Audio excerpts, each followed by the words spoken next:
What's up, guys? Good late afternoon. I wanted to make this video much earlier than this. I wanted to make this video maybe an hour after the press conference actually happened, but I had a bad headache earlier today, and I couldn't focus on much of anything. I couldn't even think about making a video, so I decided to just go ahead and leave it until I felt up to it.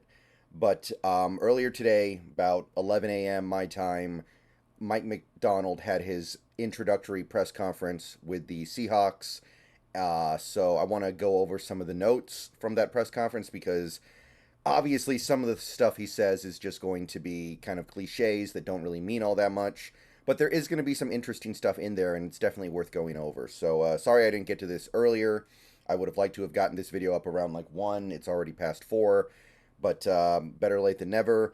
Also, going to be streaming with the Hawks Nest tonight. We're going to be going a little bit earlier. We're going to start at about 6, so be ready for that. We're going to talk all about this hire and the ramifications, so definitely be ready for that. Going to be very exciting, going to be very fun because we both like this hire a lot. So there's not going to be a lot of negativity around this hiring at all because we're both enthused. But anyway, so I've got a collection of tweets that kind of sum up the press conference from Schneider and Mike Macdonald. So we're going to go ahead and go over it. I have listened to the press conference now once I got past my headache. So obviously, John Schneider just sounded very, very enthusiastic about the hire, which he should be because this was a great hire. You listen to some of the things he said and the way that he said it, he sounded very, very excited. And I think that he, from our perspective as fans, has nailed this hire. Now, could he not work out? Of course. For many different reasons, he could not work out. But I want to be clear. In this moment, he made a great decision and a great hire. We'll find out later if it's actually a great hire in practice, but it doesn't change the fact that the decision at the time that he made it is good. Now, could he still end up suffering consequences if Mike Macdonald doesn't end up working out? Sure. But right now, in the moment, this is not a dumb hire, and it will never be a dumb hire. It could end up being a bad hire, but there's a difference between doing things that are bad and doing things that are dumb. So this will never be dumb.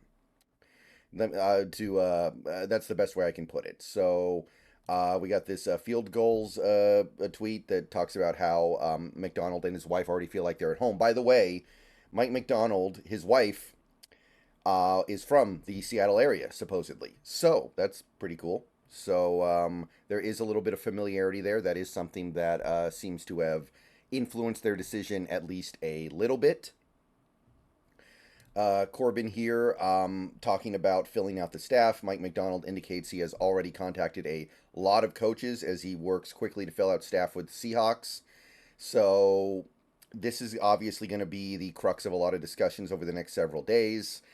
Ryan Grubb is one name that has come up for OC, which would be very, very interesting because he just left the state to go to Alabama with DeBoer. Now he might be coming right back with the professional team. That would be interesting. I would not be against that. I didn't love Grubb's play calling at all times. I thought our play designs were better than our play calling, but he obviously had a lot of success. And it would also make you wonder if he's planning on bringing in a decent chunk of UW players in the draft. So Ryan Grubb is on the list. Apparently Kafka is going back to New York, so he may be off the table here. My favorite right now would be Frank Reich because he's not going to get poached as a head coach pretty much ever. But there's been a contact with a lot of coaches. Presumably, he's contacting people from Baltimore that he's familiar with. But as near as I could tell, in the actual press conference, he didn't give out any names, which is fair. That's nothing wrong with that. So he didn't really indicate that they're really close to hiring any one or two particular coaches. It is my understanding that Carl Scott is going to stay on as a defensive assistant, which that's cool. A little bit of continuity, but we don't know too much else at this point about anybody else. Field goals has this. Somebody asked a question about offensive philosophy, and what McDonald said was, "We're going to be a physical football team. We're going to try to be explosive and build it around the players that we have." So, a couple things here. To be physical, you need to be good at the line of scrimmage. And in order to be good at the line of scrimmage, you have to invest in the offensive line. So a lot of people are going to get very enthusiastic about that comment. If we become a physical football team, that means we probably invested some serious resources into the offensive line. So that's going to get a lot of people excited. We're going to try to be explosive, which, I mean, every coach in the league tries to be explosive, so that's not the most illuminating comment. But he did go on to say, build it around the players that we have. Now, nothing is stopping him from still going Edward Scissorhands on this roster, but this is a little bit of a vote of confidence in the current regime, the current roster from Macdonald here. So it sounds like he understands that you can do some stuff, but you're not going to be able to gut this whole roster. The roster is not bad. The roster has problems, but those problems need to be fixed. The solutions we have in place don't need to be ripped apart and thrown out. So it sounds like he's ready to inherit this roster. So for somebody like me that likes most of the roster, that's good news for sure. So he has a chance to hit the ground running. It's not going to take him 2 years to get his roster in place. We got Condota here. This is a big one, actually. This is a big comment from Macdonald. Plan is to keep calling the defensive plays, which for now is probably the only way we can go, admittedly. But in general, I would really like it if we could eventually get a defensive coordinator in here. I don't know who, but somebody that Macdonald feels comfortable with. Obviously, the big get would be Anthony Weaver, but somebody who can handle play calling in a way that Macdonald is comfortable with. Because it is not easy sometimes to be a head coach and a play caller. It distracts you. It pulls you in multiple directions and forces you to not be able to focus on your head coaching responsibilities as much as you might need to or want to. So this is fine for now because he just got here and he needs time to probably find guys that he trusts. But down the line, I would like to get a defensive coordinator that Macdonald trusts enough to be able to call the defense and allow Macdonald to just do head coaching duties, because sometimes those things overlap in a way that make it so you have to make an uncomfortable choice. There are guys who pull it off, don't get me wrong, but I am very aware of the fact that it's not ideal. Corbin was asked about the defense. Corbin has this tweet here with Macdonald being asked about the defense he's inheriting.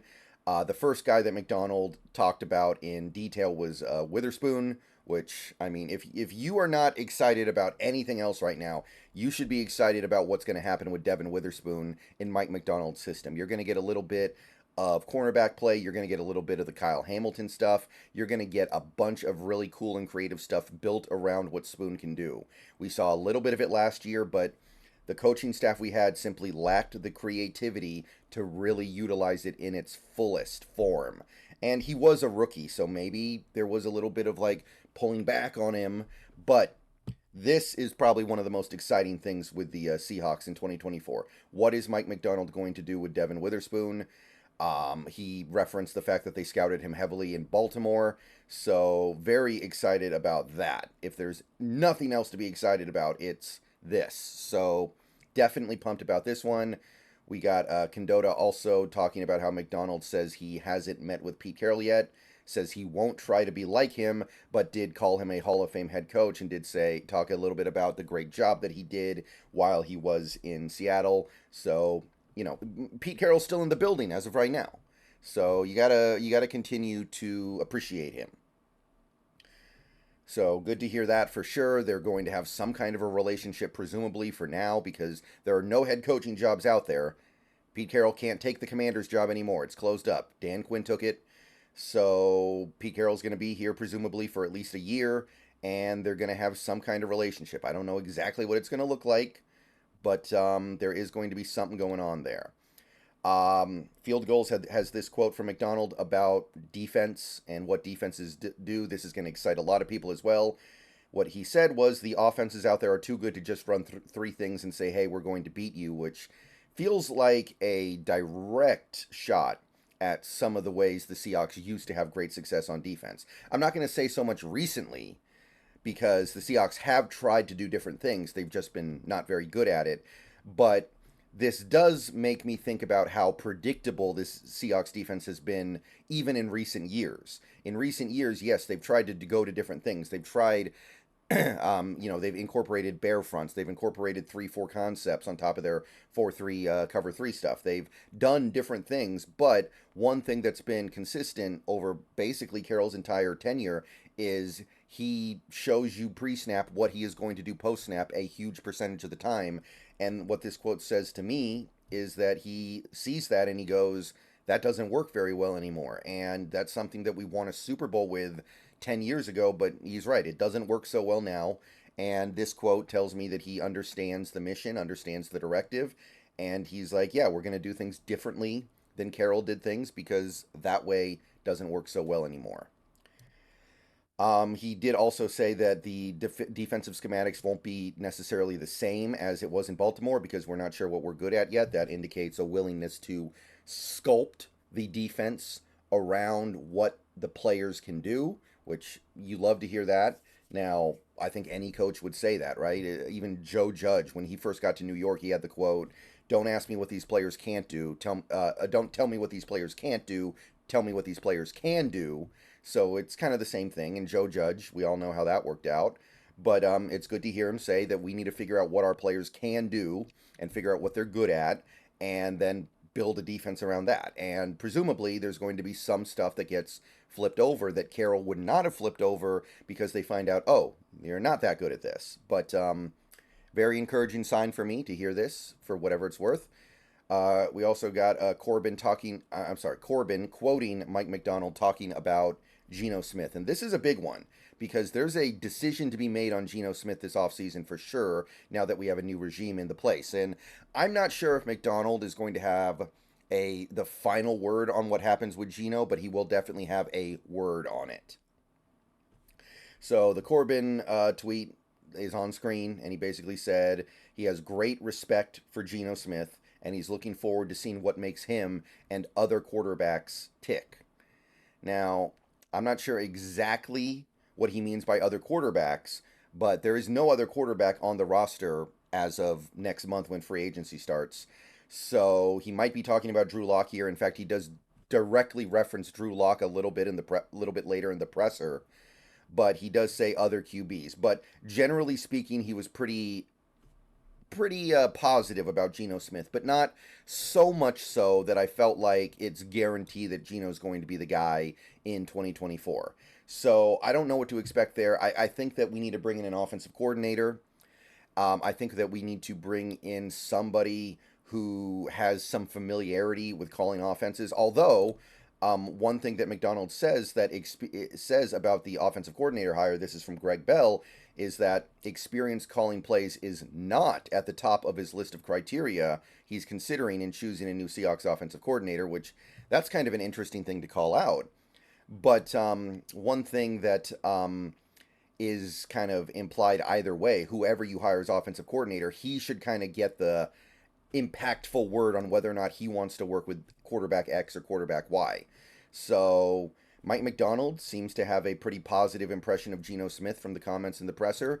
He also talked a little bit about Drew Lock. He included Drew in the conversation of quarterbacks he's excited to meet with, which, again, he's not a Seahawk, and in a month plus here, he's going to be a free agent, so it's interesting that he would call him out. Maybe he likes Drew Lock a lot. I don't know, but again, I really would want to see the offensive coordinator kind of have the final say there. If you're going to bring in a guy to call plays on offense, which we're obviously doing, he should be able to say, look, I don't want to work with this quarterback. I don't think it's going to work. Or I want a different kind of quarterback. Or I want my own quarterback. Or he can say, let's roll with Geno for at least a year and see what's up. Or you can even say, I love Geno. Let's roll with him for another 3+ years. But I think that judgment is going to have to wait for an offensive coordinator to be passed down. Macdonald sounds pretty okay with it, but he's not the one who's going to be working very closely with Geno necessarily. So, all right, that's most of the big stuff from the presser. That's what I took away from it. I'm excited. I'm happy. He said some great things. Definitely up on seeing where this goes. I will see you guys later. I get the Hawks Nest show in about an hour and a half. So hope to see you guys there. Go Hawks. And yeah, it was a great presser. Mike Macdonald, He's off to a good start.